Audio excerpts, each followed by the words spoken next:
Absolute garbage. The most corrupt, horrible people. These are horrible people. These are sick people. We're up against very bad, evil people. It's an evil force. And the radical left thugs that live like vermin within the confines of our country. It's the people that surround her. They're scum. All the scum that we have to deal with that hate our country. And you can't be president if you hate the American people. And there's a lot of hatred. I'm out of words. That edition of Pot Meet Kettle brought to you by the candidate who has framed the final days of his campaign for president around the idea that there's an enemy within in this country and he'll use the military to get them. Of course, latching on to a since clarified comment about garbage made by someone who's not running for president anymore was a grasping at straws defensive response on Trump's part, an effort to distract from the Trump campaign's own unforced error about Puerto Rico. The Kamala Harris campaign wants to make sure voters don't forget it in the form of a brand new six-figure ad buy in Spanish, Somos Más, We Are More, will air across the battleground states in the coming days. To quote the ad, this November 5th, Trump will understand some people's trash is others' treasure. Joining me here at the table, actor and activist, my dear friend Rosie Perez. She's heading to Pennsylvania to campaign for Vice President Harris after she leaves us. And Victor Martinez is here, radio host and owner of La Mega, the radio station in Allentown, Pennsylvania. I'm going to get you two together because you're going to be in the same place, but we'll trade digits afterward. Rosie, let me start with you to your reaction to. I feel like we end up on the phone together when we think nothing else can shock us or break our hearts, and then you hear something like that that shocks us and breaks our hearts. What did you think when you heard that? Shock, utter shock. I was angry. I was hurt. That's what people don't really talk about, how racism hurts, how insults like that really, really hurts. But I have to tell you, they picked on the wrong people. Right? So what's happening? I mean, because I live in this sort of ecosystem where all I hear is it's really hard to break through. This cut through like a hot knife through frozen butter. It did. And here's the thing that people keep forgetting about what happened on that night. It wasn't just insults thrown at Latinos and Puerto Ricans specifically. It was also African Americans. It was Jews. It was Palestinians. And it was women. Yeah. The way they were talking about women was disgusting. But what was the biggest backlash from? Puerto Rican people, Latinos. We don't take it. We don't take it lying down, and everyone's going to see. So what do you think is going to happen? I think people are going to go to the polls. There's a lot of people that are on the phone. You know what's sad is that when it did happen, there were certain people in my circles that are Republicans and certain people who are MAGAs, right? And that's a distinction, right? Radio silence from the MAGAs for days. These are Puerto Ricans. They had no response. There was no defense. And the other ones, the Republicans that are Puerto Ricans, that are family members of mine, that are friends of mine, they were thoroughly disgusted. They were just as disgusted as I was. And I found that to be very, very hopeful. Because I think it's instructive for other groups that it feels like he's maligned women. I mean, he started in 2016 bragging about grabbing women between the legs and then doubled down in a deposition and said, you've been able to do that for 1 million years. But it feels like there's a numbness. Why aren't Puerto Ricans numb? Because we have that spirit and we have that pride. You could knock us down 100 times and we will get back tenfold. We will get back up each and every time. You know, the thing that was shocking to me was how Trump didn't get ahead of this. He could have had a John McCain moment. But then again, he's no John McCain, right? Right. Remember when that person was in the audience and was throwing disparaging comments to Obama, about Obama? And John McCain went over to that woman and took the mic and said, no, he's a good man. We think differently, but he's a good man. Loves his country. He loves his country. Mm-hmm. That could have been Trump. That could have been Trump, and he would have just but it's not in him. And that's the point. That's the point. We are looking at character here. And how are we going to vote for someone like that, who talks about us like that, who allows negative comments to just go on like that? He has yet to apologize. Mm-hmm. He keeps saying, I didn't think it was a big deal. Mm-hmm. You know, and then trying to jump on Joe Biden's mistake, and it was a mistake. At least Joe Biden got in front of it. You know? And Harris's distanced herself from it. Yeah, and exactly. But, you know, all the times he's called people that don't agree with him scum, garbage, degenerates. The list can go on and on and on.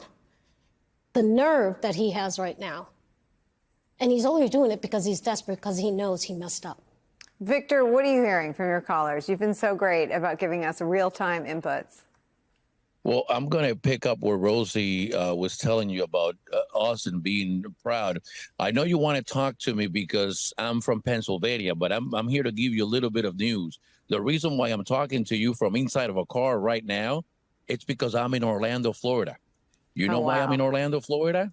I'm in Orlando, Florida, where 500,000 Puerto Ricans live because the Puerto Rican community and the Puerto Rican leaders in the community are making a move. They're trying to unify the Puerto Rican community, the 500,000 Puerto Ricans in the Central Florida area and the 1+ million Puerto Ricans in Florida, to try to get them together, energize them, and get them out to vote in Florida on November 5th. I mean, this is so instructive in terms of the mental shift you need to win elections. I mean, just give me more of where that comes from, and this idea that we have the power. I feel like some of what Trump benefits from over and over again is the disempowerment. That group, well, he's just going to do what he's going to do. His base isn't going to care. It feels like what you're both saying is that even people that thought they were aligned with him are reconsidering, and not just reconsidering, but trying to change the outcome of the result, even in Florida? Well, you have to look at the history of Puerto Rico. Oh, I'm sorry, Victor. Victor, no, I was.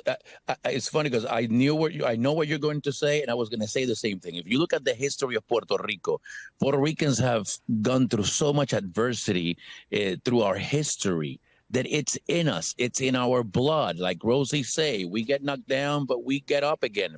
And again, I've said it in other interviews. There's two things that you don't mess with when it comes to Puerto Ricans, and that's the island and the flag. Those things are sacred to us. We don't mess around. You can play with us. You can make fun of us. You can make fun of our accents. We'll have fun with you. But going after our island, going after our flag, it's like going after our mother. You know, those are things you don't mess with. You just don't mess with those things. And when we spoke the other day, I mentioned this to you. He brought everything from what happened with Maria back. Yeah. Right. That wound was healing. We were mad at him when it happened years ago, but then all of a sudden that wound got scratched and now it's bleeding again. And so this time around, so close to the election, Puerto Ricans are just getting up. I mean, we were talking about what my audience is saying in Pennsylvania, and exactly what Rosie was saying. What's getting people madder and madder by the hours is the fact that now Trump has had multiple times to get in front of a camera and say, listen, my campaign doesn't agree with those things. That's not what I believe. But over and over and over again, I mean, while sitting in a garbage truck, they ask him the question about Puerto Rico. And listen, I don't know. I don't know the comedian. Not a big deal. And so that just makes people even madder. Like, okay, so day 1, day 2, day 3, it's not a big deal. It was a love fest. I was proud to be part of the event. So that just keeps robbing the wound, and then the blood keeps coming out, and our hearts get even darker. And so again, look where I'm at. I'm in Orlando, Florida, because they're trying to rally the Puerto Rican community in Orlando, Florida. Again, 500,000 Puerto Ricans just in the Central Florida area, to see if they can mobilize them and get them out to vote. We'll start off with Vice President Kamala Harris, who held rallies in 3 different battleground states yesterday, speaking before crowds in North Carolina, Pennsylvania, and Wisconsin. In Madison, Harris kicked off her event with performances from musicians like Mumford & Sons and Gracie Abrams in an effort to appeal to younger voters. Earlier in the day, when the vice president was in Raleigh, she promoted unity and working together. She even gave an example of that when she was interrupted by a protester. As your president, I pledge to seek common ground and common sense solutions to the challenges you face. I am not looking to score political points. I am looking to make progress. And I pledge to you, I will listen to experts. I will listen to those impacted by the decisions I make and to people who disagree with me.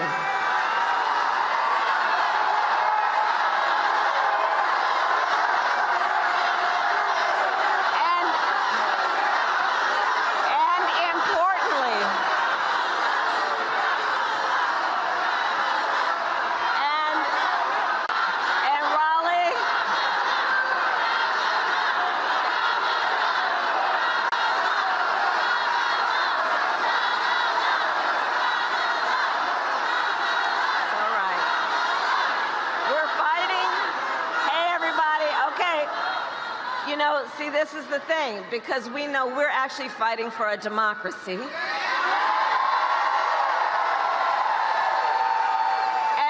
unlike Donald Trump, I don't believe people who disagree with me are the enemy. He wants to put them in jail. I'll give them a seat at the table. We have an opportunity in this election to turn the page on a decade of Donald Trump, who has been trying to keep us divided and afraid of each other. We know that is who he is, but North Carolina, that is not who we are. That is not who we are. And it is time for a new chapter where we stop with the pointing fingers at each other and instead let us lock arms with one another, knowing we have so much more in common than what separates us. Oh, wow. I'll tell you what, Mike Barnicle, that is a message America wants to hear right now. You have Kamala Harris having somebody shout at a rally, a protester. And think of all the times that Donald Trump, when that's happened to him, says, knock him out. Send him out on a stretcher, beat him up, and I will pay for your defense attorney bills, doing all of these things. And Kamala Harris just said, I don't consider them my enemy. I'm not going to put them on an enemies list. I'm going to put them around the table. We're going to work with people with whom we disagree. I'm telling you, for all that has torn this country apart over the past 20 years, this actually is the anecdote. A president that says, I'm coming to the center. I'm going to forge consensus. I'm going to work to compromise with those who disagree with me. And those who disagree with me are not my enemy. Right. They're my fellow American, and their voice needs to be heard too. Mike, I'm not sure when such a fundamentally decent message that could unite all Americans. I'm not sure when that became radical, but I will tell you, contrasted to Donald Trump's language, it's pretty dramatic. And it's exactly, I think, what most Americans want right now. Compromise, consensus, and a leader who believes we're all in this together. Joe, you've just outlined one of the great mysteries of this election, not just to me, I think, but to a lot of people. How is it that we are confronted with a choice between a woman Kamala Harris, who is speaking common sense to the American public right now, talking about bringing people together, talking about bringing this country together that seems to be so divided, running against someone whose language and behavior would be abhorrent to any parent if they thought about his impact on their children. Maybe we're not thinking enough about the country and about the children of this country, our children, our grandchildren, in terms of who leads us. Who do we want leading us? Do we want a good example leading us, not just here in the country, but to the world? Or do we want the language and the behavior that we've seen evidenced by Donald J. Trump for decades now? And entrust him again with the presidency of the United States? Eddie, I don't know. I don't know the answer to why more people don't think about these things when they look and hear him. You know, I don't either. There are fears, there are grievances. There's a sense that folk are losing the country, losing their country. There's the divide between rural and urban, the divide between South and North, South and Northwest. The West Coast. I mean, it's all of these divisions that in some ways are historic, Mike. But I'm not, I honestly am baffled. And I guess I should say it heightens my sense of anxiety and the anxiety in the country, because I think a lot of people in the country don't understand how we got here and why we are still here, seems to me. You know, Mika, we had played off the top of the show after Donald Trump and people on another network feigned shock at a stray comment that Joe Biden made and then took back, and that Kamala Harris distanced herself from. He said that in his speech, attacked that. How could anybody be president if they divide America? And then we played what he said yesterday, and I just want our viewers to contrast what Kamala Harris said about a protester. I want people who disagree with me at the table. Talking about consensus, compromise, locking arms together as one nation, e pluribus unum, out of many, one. That's her closing message. And I thank God for that closing message, because we as a nation need to come together. We need to come together. But what did Donald Trump say yesterday? That the people running against him were corrupt, horrible people. That Joe Biden was the worst president ever. That Kamala Harris was low IQ, stupid, which is interesting because he beat her in a debate. He also contributed to her in 2014. She beat him badly in the debate. She beat him badly in the debate, humiliated, and he wouldn't even go on 60 Minutes after that. He said that Barack Obama was a disaster, called Democrats communists, said that Mark Milley, the man that he selected as the chairman of Joint Chiefs, who was one of the most highly decorated soldiers of our generation, was, quote, not a real general because he didn't support Donald Trump's overthrowing of the Constitution. He called other Democrats Marxists. He called a Democratic Senator Pocahontas. He said Democrats were grossly incompetent. And the cherry on top was when he pointed to members of the press doing their job, reporting on what he says in a hostile environment, and called them scum. That is the difference. That is the choice. It's not really a difficult choice to make, even though there are people doing backflips and trying to justify that. If you believe in Madisonian democracy, if you believe in our constitutional republic, if you believe in checks and balances, if you believe that actually supporting leaders of NATO is more important than supporting the communist leader of China, the communist leader of North Carolina, the former communist leader of Russia. But that's where we are. And I thank God that Kamala Harris is talking about bringing us together and uniting us as a country. To all your points, Joe, we're going to be reading from the paper's editorial from the Las Vegas Sun, which questions Donald Trump's moral compass. They say he never had one to lead the country. His fascist tendencies. It is blistering. It is honest. And they ultimately say he's not fit to serve and the stakes are too high. We'll read from that in just a moment, but it really encapsulates everything that Donald Trump would bring to the table. Good evening from New York. I'm Chris Hayes. There are 5 days until the election. It's a toss-up, and the key for Donald Trump's campaign in the less than closing week is something that's been key all along. The key is to make sure people aren't actually paying that much attention, too much attention, to what Trump and his cronies will actually do with power. Polling shows that voters aren't crazy about a whole bunch of Trump's policy ideas, huge tax cut for billionaires, for example, especially compared with policy proposals coming out of the Harris campaign. And one of the biggest liabilities the Trump campaign has had all along, all year long, was when its policy agenda was explicitly just written down and spelled out in black and white for voters. That, of course, was Project 2025, a 900-page detailed document written by top conservatives who actually kind of know what they're talking about, dozens of Trump loyalists and former aides, and it's a blueprint for Republican White House to radically remake the federal government and staff it with toadies and yes-men. Now, Trump and his campaign have spent all summer trying to distance themselves from Project 2025 after it turned out to be politically radioactive, even though, all the Trump circle is like all the people that wrote Project 2025, right? But if you thought Project 2025 was bad, just wait. Because now, in this last week, as the Trump campaign is on the cusp of an election they think they can win, on the cusp of maybe getting back into power, they're letting slip what exactly they're going to do with that power.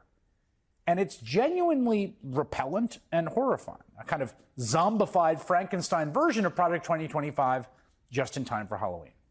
Take healthcare, for example. For more than a decade now, Republicans have dreamed of killing the Affordable Care Act. They've tried to do it multiple times. In his one debate with Kamala Harris, Trump said he, infamously, had concepts of a plan to replace Obamacare.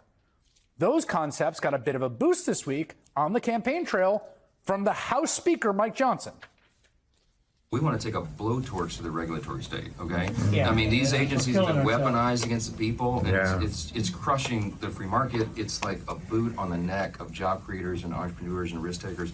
And so healthcare is one of the sectors, but we need this across the board, and Trump's going to go big. I mean, he's only going to have one more term, right? Can't run for re-election. Right. And so he's going to be thinking about legacy, and we're going to fix all these things. And, No Obamacare? No Obama. Yeah, the ACA is so deeply ingrained. We need massive reform to make this work, and we got a lot of ideas on how to do that. So Mike Johnson, blowtorch, right? Go big. He's hoping to be Speaker. Republican trifecta is telling you they're going to go to try to end the Affordable Care Act.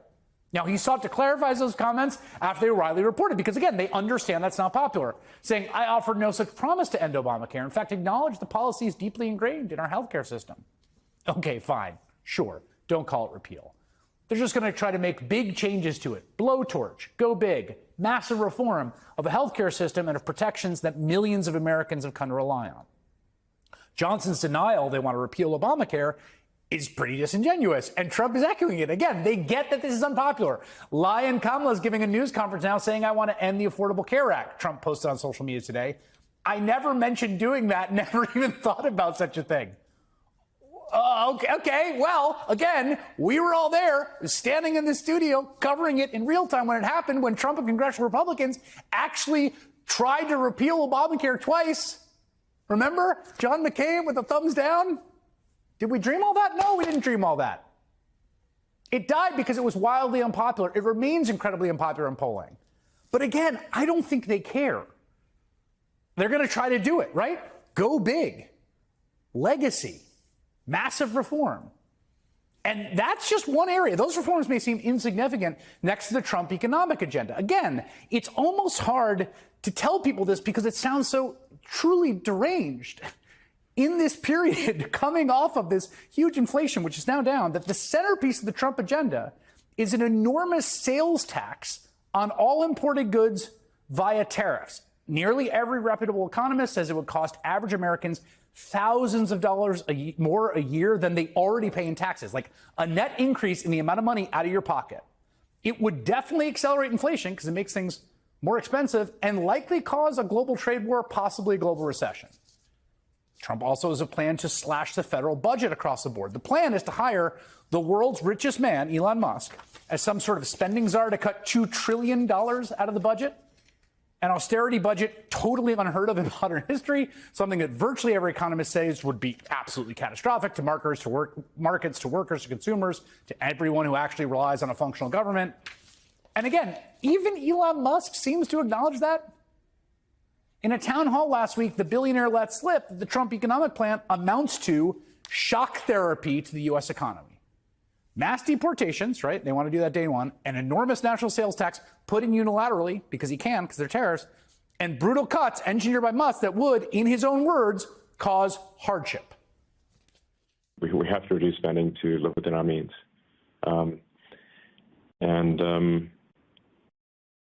That necessarily involves some temporary hardship, but it will ensure long-term prosperity. Says the billionaire, says the world's richest man. Reduce spending, live within our means. Temporary hardship for you, peasants. The guy that bought Twitter for $44 billion and just destroyed more than half its value in past 2 years while turning it into a clearinghouse for far-right disinformation and conspiracy theories. All while pouring hundreds of millions into Trump's campaign, including a probably illegal $1 million a day sweepstakes to get voters registered for Trump. I mean, economists do agree with Musk on the hardship part. They don't see the promised prosperity coming after the recession and the spiking prices and the constricting labor supply. But don't worry, I'm sure the rocket guy who gets $3 billion a year in federal contracts will cut government spending very carefully and fairly, right? Now, Musk is just one of the dangerously weird and extreme cranks that would get hold of the levers of actual power of government in a second Trump administration. Perhaps the weirdest member of that gallery is, of course, Robert F. Kennedy Jr., the wild conspiracy theorist who once drove from Massachusetts to New York with the head of a whale he cut off on a Cape Cod beach. The man whose anti-vaccine nonprofit network was banned from social media for misinformation after it played a role in a measles outbreak that killed dozens of people in Samoa in 2019, many of them children. Good work, RFK. And this is what Kennedy says he will be in charge of if Trump returns to power. The key that I think that President Trump has promised me is control of the public health agencies, which are HHS and its sub-agencies, CDC, FDA, NIH, and a few others. Whoa. The anti-vax crank is going to be in charge of NIH, HHS, CDC, and FDA? Okay, maybe you think this guy is just blowing smoke, right? If you think it's crazy, listen to what Trump himself had to say about his plans for RFK Jr. Having him is such a great honor. I've been friends of his for a long time. And I'm going to let him go wild on health. I'm going to let him go wild on the food. I'm going to let him go wild on medicines. Oh, yeah. Let RFK go wild on health and food.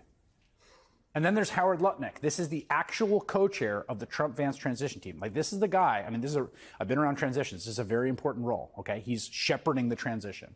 On Wednesday, Lutnick said he spoke to RFK Jr. for 2.5 hours at, I guess, a job interview, added it would be, quote, pretty cool to give the anti-vax crackpot the power to review vaccines in a Trump White House. Then he said this. Vaccines are safe. RFK, I mean, Why do you think vaccines are safe? There's no product liability anymore. They're not proven. Kids get them and they're fine. Why do you think they're fine? But because they're proven scientifically to be so. How about this? There was 1 in 10,000 people with autism. Guys, they're not messing around here.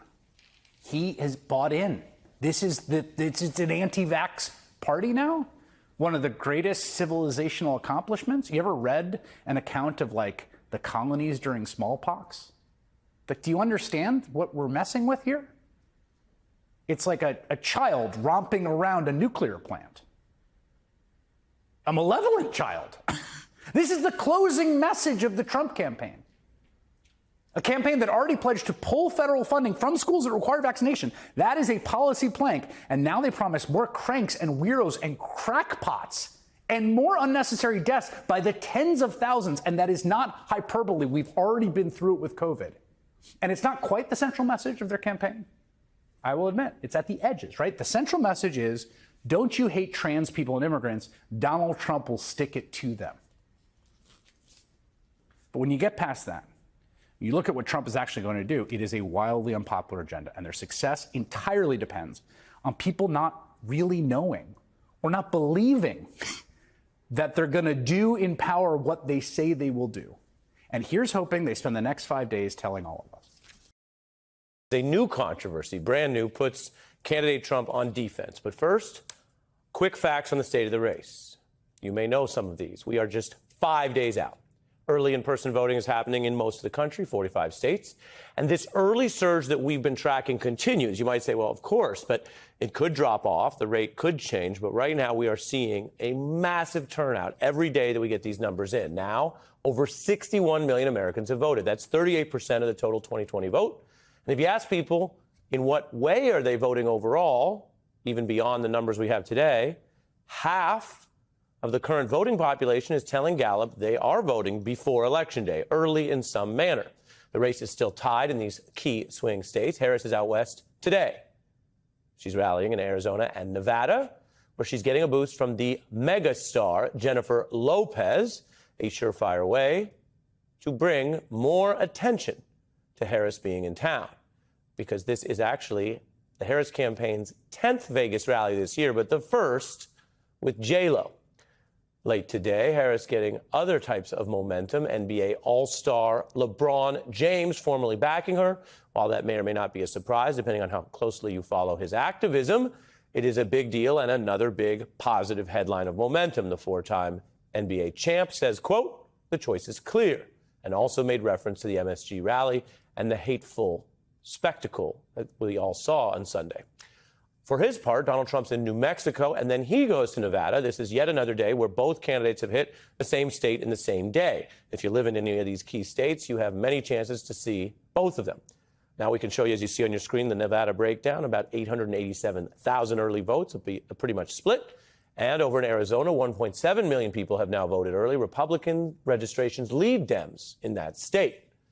So now you have the basic facts, as I've been giving you every night if you tune into The Beat here.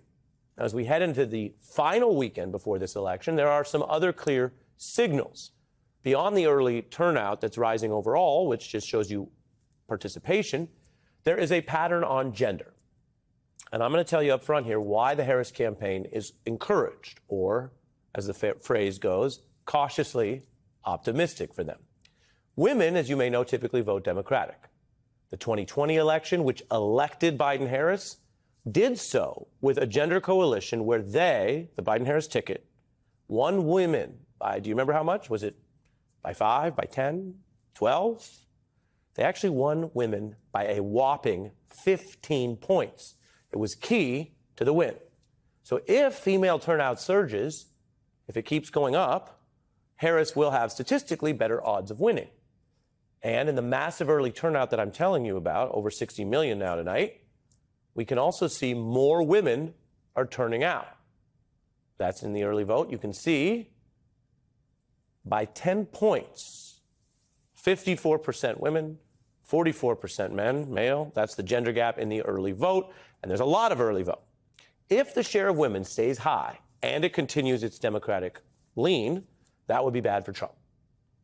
And all the current focus on what I just mentioned, the women's vote and this abortion issue, has put Trump on the defensive over both substance and style. Keep that in mind tonight, because before I bring in our guest, I want to talk to you a little bit about what's happening here. It is about substance and style. We know that his responses, like the way they dealt with the MSG rally, are the kind of closing argument that you'd be better off without. There are plenty of political people we talk to across the board, including conservatives, who say, if that's your closing argument, you'd be better off saying nothing. Now he's sparking terrible headlines about a new round of very blatant sexism at a rally last night, reminding voters of a longer history of documented misogyny. I'm not saying misogyny as an insult, although it is. I'm saying it, quoting the New York Times, as the actual dictionary definition of that kind of hateful, vile treatment and attack and rhetoric against women. It may be an insult, but in this case, it's the New York Times factually saying that the history of misogyny of Donald Trump is back in the headlines. Here, so you can hear it yourself, is what he said at the rally last night. I'm president. I want to protect the women of our country. They said, sir, I just think it's inappropriate for you to say, pay these guys a lot of money. Can you believe it? I said, well, I'm going to do it whether the women like it or not. I'm going to protect them. Quote, whether they like it or not. The Washington Post reports that aggressive phrase distills the entire 2024 gender gap. Here is Harris's response today. His latest comment is just the most recent in a series of examples that we have seen from him in his words and deeds about how he devalues the ability of women to have the choice and the freedom to make decisions about their own body. That's the vice president, both addressing what he said and linking it back, as I told you, to the substance. The style is the nasty, mean-spirited sort of I control you, whether you like it or not, quote-unquote misogyny. The substance, the vice president argues in her closing, is actually still about policy and rights and what people are allowed to do in Trump's America. Here's how the View's hosts responded. When you say whether you like it or not, tells women a lot about who you are. Yes. And why they're going to stay away from you. Yeah. See, because with you, clearly no doesn't mean no. Well, no. Whether you like it or not means I'm going to do it whether you want it or not. That's not the message you want to send women right now. But I have a question. I might have an answer. It's like a technical question. Okay. Can you protect women and assault them at the same time? Right. Right. That's one question.